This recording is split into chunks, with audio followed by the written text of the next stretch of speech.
Didukung oleh Kopi luwak, kopi nikmat, nyaman diminum. Sarung Al-Samsi.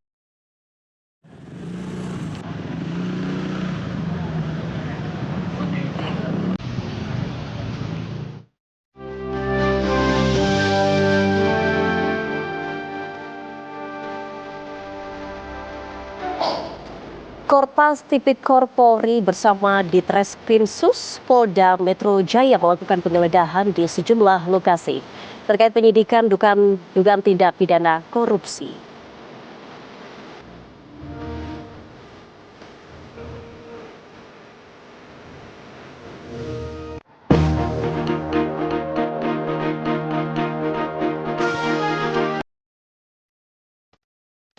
Militer Amerika Serikat kembali menyerang kawasan pelabuhan di Bandar Abbas, Iran.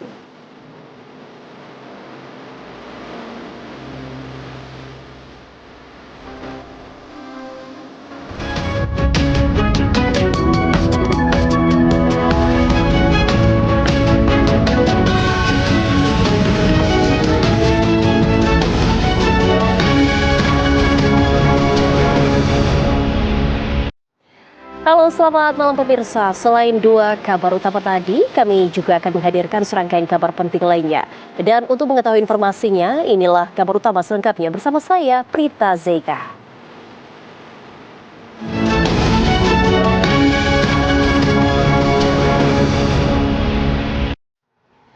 Kita awali dengan informasi yang pertama, pemirsa. Kebakaran melanda sebuah rumah mewah di Jalan Tanah Abang 5, Gambir, Jakarta Pusat. Api dengan cepat membesar dan menghanguskan bagian atap rumah. Warga juga sempat kesulitan mengevakuasi sejumlah mobil yang terparkir di dalam rumah.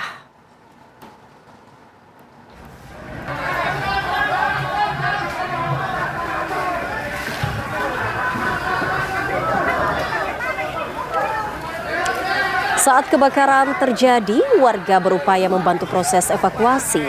Namun sejumlah mobil yang masih terparkir di dalam halaman rumah sempat sulit dikeluarkan karena akses gerbang tertutup. Menurut keterangan warga, sebelum api membesar terdengar suara ledakan yang diduga berasal dari instalasi listrik. Petugas dan warga kemudian berhasil membuka gerbang untuk mengeluarkan kendaraan yang ada di rumah tersebut. Api berhasil dipadamkan setelah 5 unit pemadam kebakaran tiba di lokasi.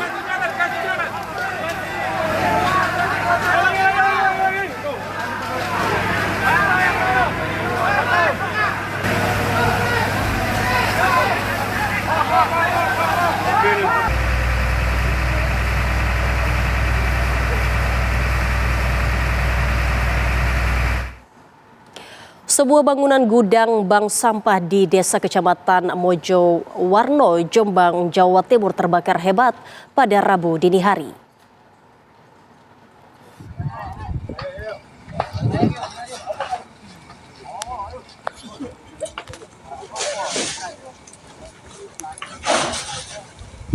Api dengan cepat membesar karena banyaknya material sampah kering dan plastik yang mudah terbakar.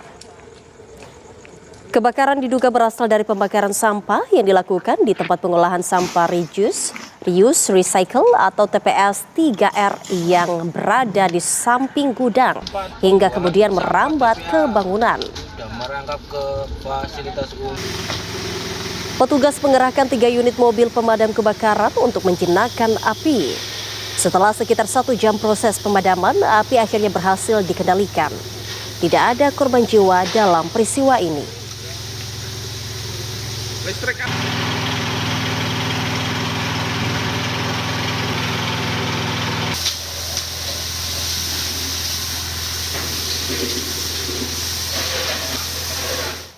Pemirsa, 3 gudang di kawasan Taman Tekno, Serpong, Kota Tangerang Selatan, Banten hangus terbakar pada Rabu siang. Kobaran api berawal dari sebuah gudang penyimpanan power bank. Api dengan cepat membesar sehingga merambat ke bagian gudang plastik dan kertas. 18 unit pemadam kebakaran dikerahkan ke lokasi kejadian untuk menjinakkan api agar tidak merembet ke bangunan lain. Beruntung tidak ada korban jiwa dalam peristiwa kebakaran ini. Kerugian ditaksir mencapai miliaran rupiah.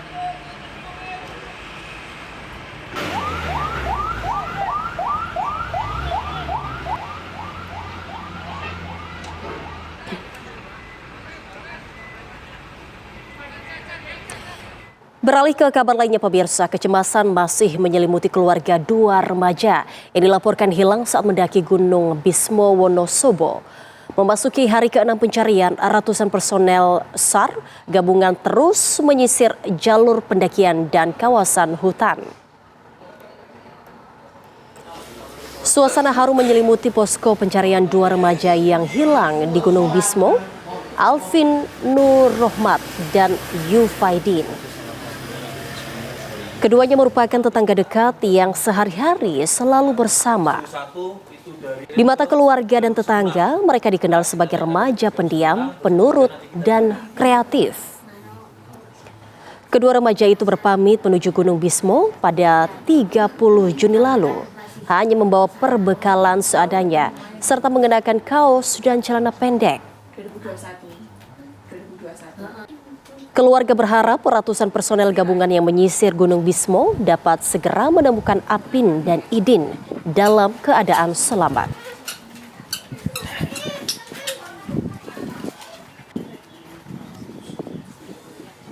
Pamitan saya ketemu itu hari Selasa. Terus pagi-pagi saya mau berangkat. Nggak kegiatan Mbak itu cuma dolan gitu, tak main-main. Cuma main gitu ya. Kepengen muncak ngoten. Kan belum pulang, terus sempat kita cari ke arah sana kan, sampai besoknya juga belum pulang. Berarti mulai dilakukan Firasat apa Pak? Soalnya setelah firasatnya kan setelah misalkan siang keluar, kok hari belum pulang kan baru kita punya firasat buruk.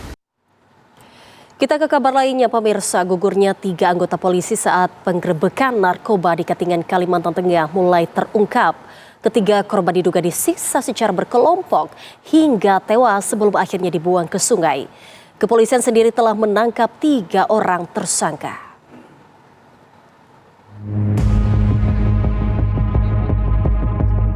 Satu persatu fakta baru dalam kasus penyerangan anggota Satres Narkoba Polres Katingan mulai terkuak setelah sebelumnya para korban sempat dinyatakan hilang dan akhirnya ditemukan tewas mengapung di aliran sungai Katingan di lokasi berbeda.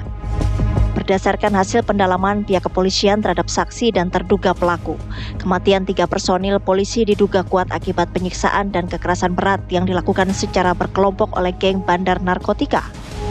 Peristiwa bermula saat petugas melakukan penggerbekan di Desa Tumbang Kaleme pada Kamis dini hari. Polisi sempat mengamankan salah satu terduga pelaku, namun teriakan dari dalam rumah memicu datangnya kelompok geng narkoba ke lokasi. Situasi berubah mencekam saat petugas mulai diserang menggunakan senjata tajam dan bahkan menggunakan senjata api rakitan. Sehingga petugas kepolisian terpaksa memberikan tindakan tegas terukur terhadap geng terduga bandar narkoba tersebut dan menyebabkan 1 orang dari kelompok tersebut tewas tertembak. Namun karena tidak ingin semakin banyak nyawa yang melayang, sejumlah petugas kepolisian memilih mundur kabur menyelamatkan diri dari lokasi penggerebekan dengan melompat ke sungai. Sejumlah anggota polisi berlari ke arah sungai. 5 diantaranya berenang hingga ratusan meter. Namun geng narkotika tak berhenti. Mereka mengejar menggunakan perahu mesin dan terus memburu para korban. Pengejaran berakhir di sebuah daratan kecil di tengah sungai. Di lokasi inilah kekerasan diduga terjadi. Sejumlah polisi dikeroyok dan disiksa menggunakan senjata tajam hingga mengalami luka berat. Sebagian korban berhasil kabur menyelamatkan diri dengan kembali melompat ke sungai dan berenang menjauh. Namun 3 personil diduga tidak berhasil menyelamatkan diri dari kejaran geng terduga bandar narkoba dan kembali ditangkap oleh pelaku. Mereka diduga disiksa secara sadis menggunakan senjata tajam dan tumpul hingga tewas sebelum akhirnya jasadnya dibuang ke sungai untuk menghilangkan jejak. Ketiga korban yang gugur yaitu Aibda Yudi Perdana, Bribda Nopandri, dan Aibtu Sumaryanto. Dengan karakter luka-luka seperti itu, ya dugaan kuatnya karena memang kekerasan, penganiayaan atau penyiksaan istilahnya. Kalau istilah kedokterannya ya kita kena benda tumpul, retak tulangnya, retak tengkoraknya, ada darah, yang itu darah di bawah kulit, di atas tulang. Itu itu mencerminkan dia masih hidup. Ya. Sementara itu, satu anggota polisi berhasil selamat setelah bersembunyi di sekitar sungai dan kembali ke Mapolres Katingan. Itu dilakukan tindakan kekerasan karena ada beberapa saksi yang sudah kita amankan. Di situ menerangkan bahwa pada waktu salah satu pelaku kembali ke rumah, dia sempat mengatakan bahwa dia sudah menghabisi anggota Polri itu. Hingga kini polisi telah meringkus sejumlah terduga pelaku dan terus melakukan pengembangan untuk memburu pelaku lain yang terlibat dalam penyerangan sadis tersebut. Ketiga terduga pelaku yang diamankan yakni inisial S alias A yang didapati di sebuah perahu beberapa waktu lalu. Kemudian inisial R yang diringkus di sebuah rumah di sebuah desa di Katingan dan inisial N yang diduga ikut terlibat dalam penyerangan hingga pembunuhan polisi. Dari Kota Palangkaraya, Kalimantan Tengah, Dede Sabtajaya, TV One mengabarkan.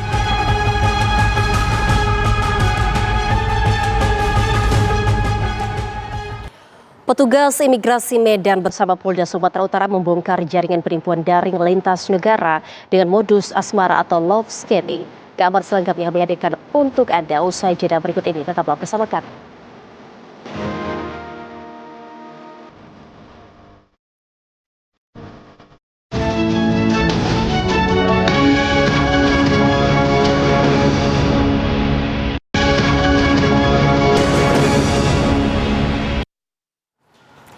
Terima kasih Anda kembali menyaksikan kabar utama.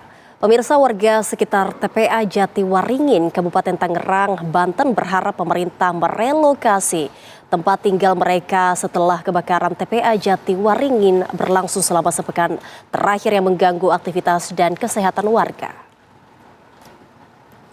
Meski asap dampak kebakaran masih tebal, sejumlah warga terlihat nekat melakukan aktivitas seperti biasa dengan menggunakan masker.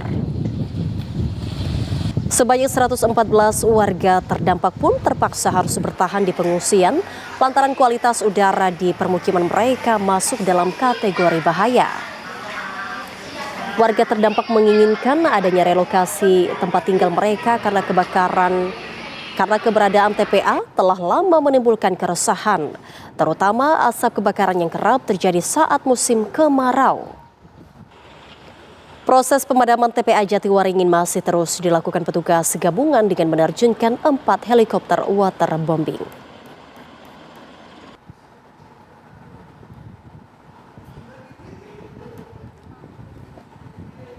Setidaknya ada kompensasi kalau tidak ada penggusuran gitu. Kalau tidak ada kompensasi, mending digusur. Itu kan kayak terlalu dekat sama pemukiman warga. Satu kalau lagi musim kemarau kan pembakaran pasti asapnya banyak. Terus kalau musim hujan tuh pasti selalu ada lalat kan, lalat, bau. Sudah kami musyawarahkan karena tidak ada solusi selain kita relokasi tempat dan yang kira-kira layak untuk warga RT 14, khususnya warga Desa Tanyakan Mekar. Polda Metro Jaya membongkar jaringan tindak pidana perdagangan orang dan eksploitasi anak di Cibitung, Kabupaten Bekasi dan Lokasari, Jakarta Barat. 13 orang ditetapkan sebagai tersangka. Pihak berwenang menemukan adanya praktik eksploitasi terhadap anak-anak di bawah umur yang dipekerjakan secara ilegal di tempat hiburan malam. Kepolisian berhasil menyelamatkan sejumlah anak perempuan di bawah umur yang menjadi korban dalam jaringan ini. Penanganan perkara dilakukan bersama sejumlah kementerian dan lembaga untuk memastikan korban mendapat perlindungan, pendampingan hingga pemulihan. Berdasarkan hasil penyidikan, para pelaku diduga meraup keuntungan sekitar 1,7 miliar rupiah selama 3 tahun menjalankan praktik tersebut.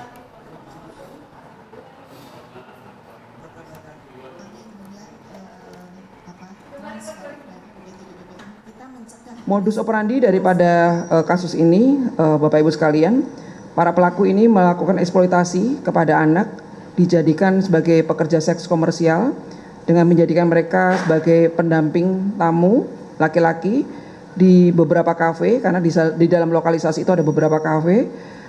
Dari sekian kafe kami indikasikan ada 4 tempat ya, atau 4 kafe yang kami temukan ada anak-anak yang dieksploitasi di sana. Kemudian selain melakukan pendampingan, mereka juga diwajibkan untuk menemani atau ikut juga minuman. Petugas imigrasi Medan bersama Polda Sumatera Utara membongkar jaringan penipuan daring lintas negara dengan modus asmara atau love scamming. Dari pengungkapan tersebut, sebanyak 7 WNA dan 31 WNI diamankan karena diduga terlibat dalam sindikat penipuan. 7 WNA yang ditangkap terdiri dari 6 WNA asal Cina dan 1 berasal dari Vietnam berperan sebagai penanggung jawab operasi. Modusnya, pelaku menyamar sebagai wanita untuk menjalin hubungan romantis fiktif lewat media sosial demi menguras uang korbannya. Petugas menyita barang bukti berupa 7 buah paspor, 120 unit telepon seluler, 55 unit komputer, 7 laptop, serta puluhan perangkat pendukung lainnya yang digunakan untuk melakukan aksi penipuan. Pengungkapan ini menegaskan 3 hal. Pertama, Indonesia tidak Om Swastiastu, Namo Buddhaya, Salam.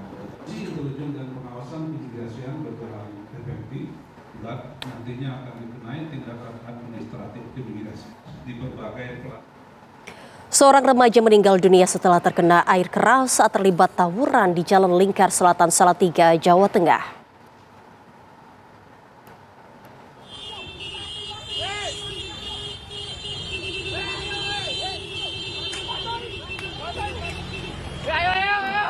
Aksi tawuran yang menewaskan remaja berusia 14 tahun itu terjadi pada Kamis 2 Juli pekan lalu di Jalan Lingkar Selatan, Sidomukti, Kota Salatiga. Ini turun. Jadi tawuran itu melibatkan 2 kelompok remaja yang sebelumnya bersepakat melakukan tawuran. Nah ini proses. Ini yang penyiraman nih. Akibat bentrokan tersebut, 4 remaja menjadi korban. 1 remaja mengalami luka berat akibat diduga disiram air keras. Korban meninggal dunia setelah menjalani perawatan intensif selama 4 hari di Rumah Sakit Subarkah. Sementara 3 lainnya mengalami luka sabetan senjata tajam. Dalam kasus ini, Polres Salatiga telah mengamankan 7 orang yang diduga terlibat tawuran. Ini sajamnya, ini ada 14. Ada 14.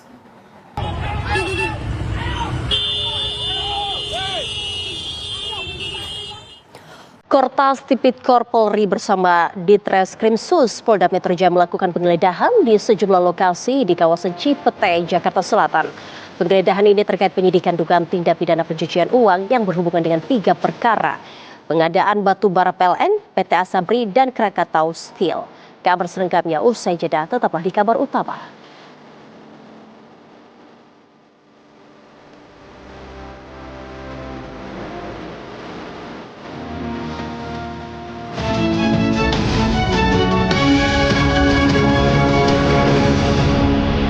Kita ke kabar lainnya, pemirsa. Presiden Prabowo Subianto dan Perdana Menteri India Narendra Modi hari ini meresmikan kerjasama konservasi restorasi Candi Prambanan di Sleman, Yogyakarta. Program restorasi ini akan berjalan dalam jangka waktu 10 tahun ke depan. Presiden Prabowo Subianto dan Perdana Menteri India Narendra Modi hari ini melakukan kunjungan ke Candi Prambanan di Kabupaten Sleman, Daerah Istimewa Yogyakarta. Candi Prambanan merupakan salah satu situs Hindu terbesar dan warisan dunia yang ditetapkan UNESCO. Candi ini menjadi salah satu destinasi agenda rangkaian kunjungan kenegaraan Perdana Menteri Narendra Modi di Indonesia. Usai meninjau kompleks Candi Prambanan, Presiden Prabowo dan Perdana Menteri Modi resmi merealisasikan kerjasama proyek konservasi Candi Prambanan. Proyek kerjasama ini dijadwalkan berjalan dalam jangka waktu 10 tahun, mulai dari tahun 2026 hingga 2036 mendatang. Presiden Prabowo dan Perdana Menteri Modi secara simbolis membuka plakat kesepakatan yang bertuliskan Indonesia-India Collaborative Cultural Heritage Conservation. Kesepakatan ini memfokuskan restorasi lebih dari 200 candi perwara di halaman kedua yang kini sebagian besar berupa reruntuhan. Saya menyambut baik kesepakatan konservasi dan restorasi kompleks Candi Prambanan antara pemerintah Republik Indonesia dan pemerintah Republik India. Semoga persahabatan Indonesia dan India semakin kokoh, semakin erat, dan terus menghasilkan kerjasama yang nyata, serta saling menguntungkan bagi kedua negara dan kedua rakyat kita. Proyek konservasi ini menerapkan pendekatan teknologi modern seperti rekonstruksi berbasis kecerdasan buatan AI, juga dokumentasi digital. Melalui kerjasama ini, kedua negara diharapkan dapat mencapai hasil maksimal dalam aspek konservasi fisik, pengelolaan situs, penguatan kerjasama budaya, dan transfer keahlian antar arkeolog kedua bangsa. Dari Sleman, Yogyakarta, TV One mengabarkan. Penasihat khusus Presiden bidang ketenaga kerjaan dan kesejahteraan buruh Said Iqbal mengusulkan penghapusan pajak atas pencairan jaminan hari tua atau JHT. Usulan ini disampaikan langsung kepada Menteri Keuangan Purbaya Yudisadewa dalam pertemuan di kantor Kementerian Keuangan pada Rabu siang. Pertemuan tersebut berlangsung singkat sekitar 25 menit. Said Iqbal menyampaikan sejumlah usul terkait kebijakan pajak bagi pekerja, terutama mengenai pencairan jaminan hari tua. Menurut Said Iqbal, JHT merupakan tabungan sosial yang dibentuk negara untuk melindungi pekerja, sehingga tidak semestinya dikenakan pajak seperti tabungan komersial. Selain mengusulkan tarif pajak JHT menjadi 0%, Said Iqbal juga meminta agar pajak progresif atas pencairan JHT dihapuskan. Menurutnya, pekerja yang mengalami pemutusan hubungan kerja lebih dari 1 kali dapat terkena pajak progresif saat mencairkan JHT dengan tarif yang bisa mencapai 30%.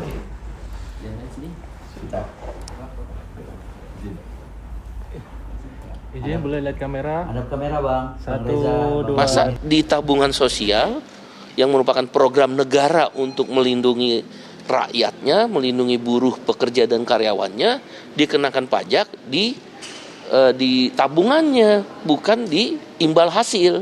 Kemudian kami minta pajak progresif jaminan hari tua dihilangkan. Karena orang yang ter-PHK kan dia ngambil JHT pertama, kemudian kerja, kemudian ter-PHK lagi yang kedua, dia ngambil JHT kena pajak progresif. Itu yang kawan-kawan keluhkan oleh para netizen itu. Ada yang 0%, 5%, 15%, bahkan 30%.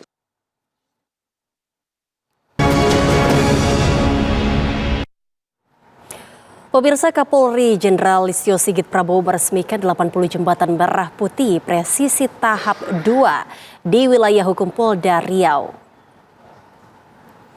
Pembangunan jembatan ini bertujuan untuk terus menguatkan kolaborasi dan sinergisitas dengan seluruh elemen masyarakat demi membangun Indonesia yang lebih baik ke depannya.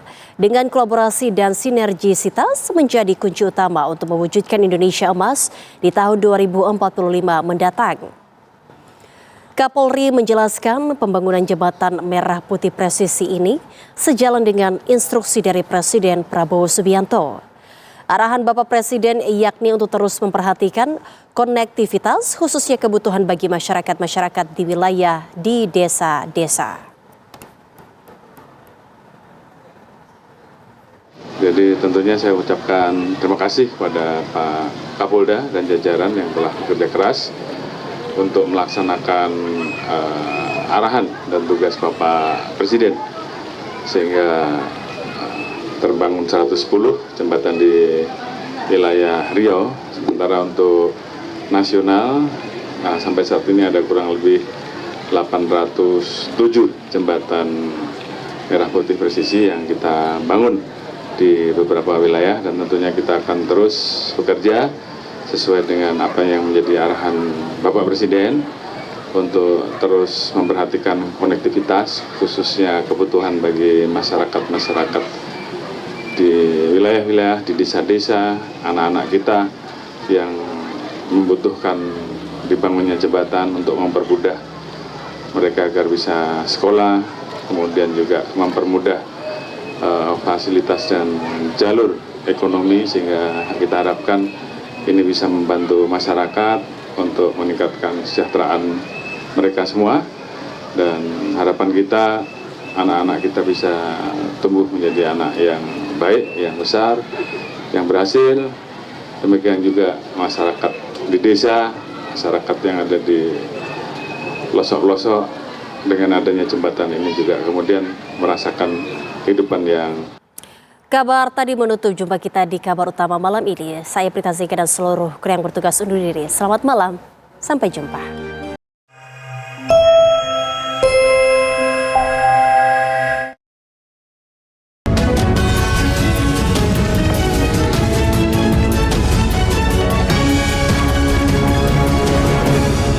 Didukung oleh Kopi luwak, kopi nikmat, nyaman diminum. Sarung Al Samsi.